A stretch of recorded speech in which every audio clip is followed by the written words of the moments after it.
So we're back again. It's Mindy. So last time we were talking about, do we reform the church or not? And the answer I felt like I got through prayer was no, that shouldn't be our focus. We should focus on reforming our own hearts and focus on sharing the truth of the Torah with others so they can no longer be burdened by their sin. They can be set free. All right.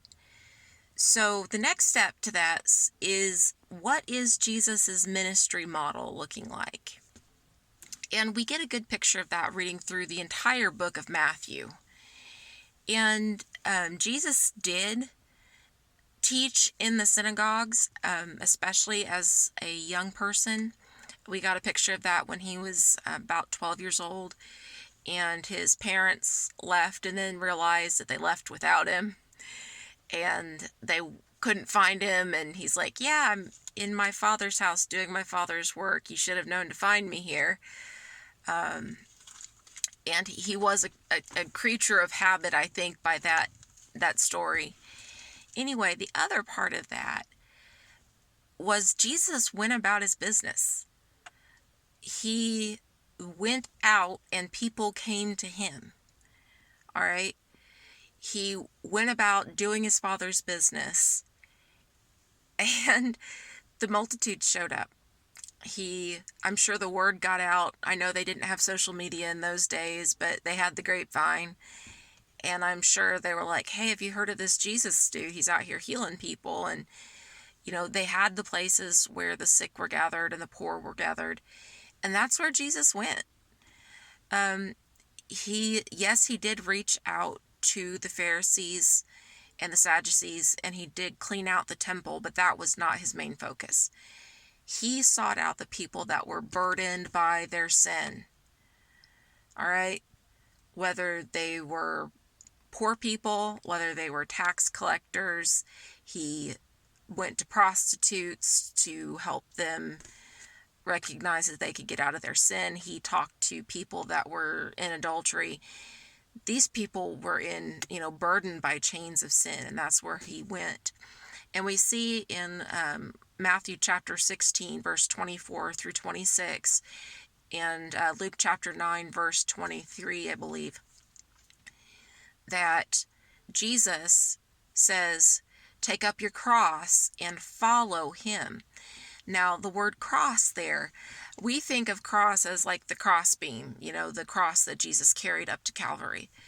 And that's not the cross they were talking about. I did a little word research, got on the Google, and it's talking about a crossbar, like an anchor. It's pick up your anchor and sail away with him. I hate to use a pop culture phrase, but there it is. It's talking about your fishing boats, the fishing boats of your life. He went after fishermen. He said, come after me and I will make you fishers of men. Okay? And that's part of that allegory, is pick up your anchor and follow him. Okay? And then we have this picture of the Holy Spirit, and it comes and it goes, it blows, it moves, and you follow it. It's a picture of, boats following the wind of the Holy Spirit, blowing where it will. Okay? And it's a very beautiful picture. All right? We aren't supposed to be burdened down by the weight of the world and stuck. And I know, dealing with chronic illness, I'm stuck a lot. But I can still pray for people. I can teach my children. I'm doing this. I don't, if it works out, great. If it doesn't, it doesn't. But I've found something I can do from where I'm at. And, I find myself at a spot in my life. My kids are in school right now. And I have a little bit more time to, go where the Holy Spirit wills. And it's not everything I would have it to be.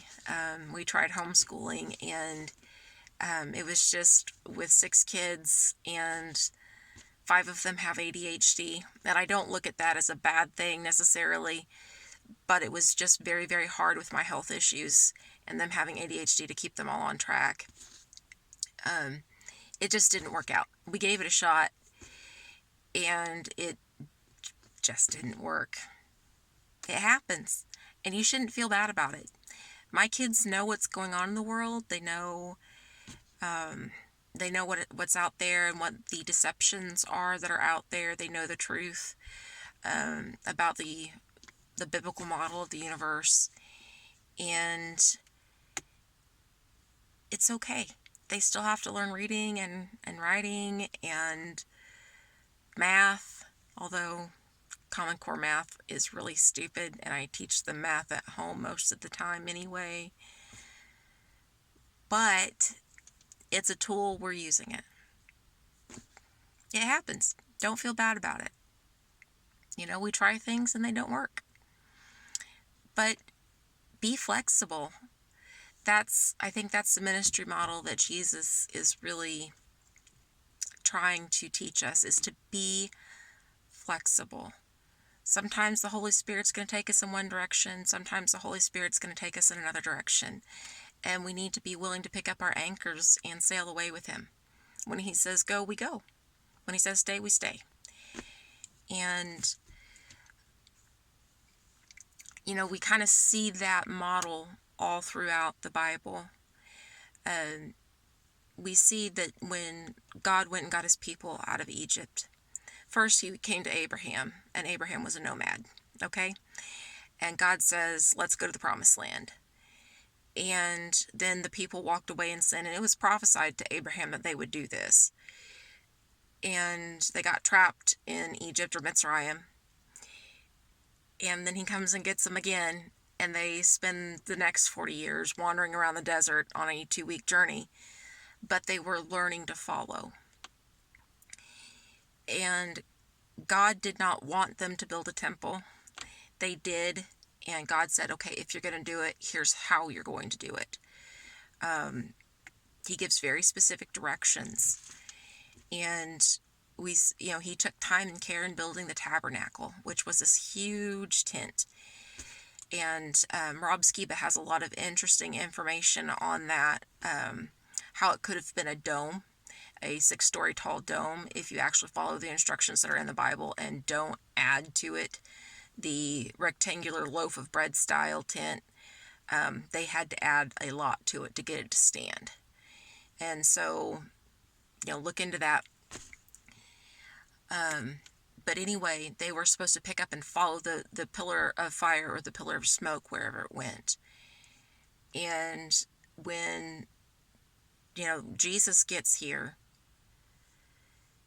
it was pick up your cross, pick up your anchor and follow me. The multitudes followed him around. They were disciples. They were learning his disciplines by copying what he was doing. And he said he only did what he saw his Father in heaven doing. All right.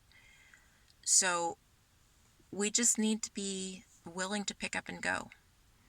I think we're going to go through this again in a second Exodus scenario when that time comes.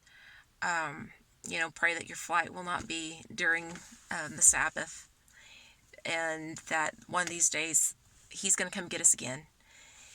And it's going to be, all right, pick up your cross and come follow me. And we're going to go with him.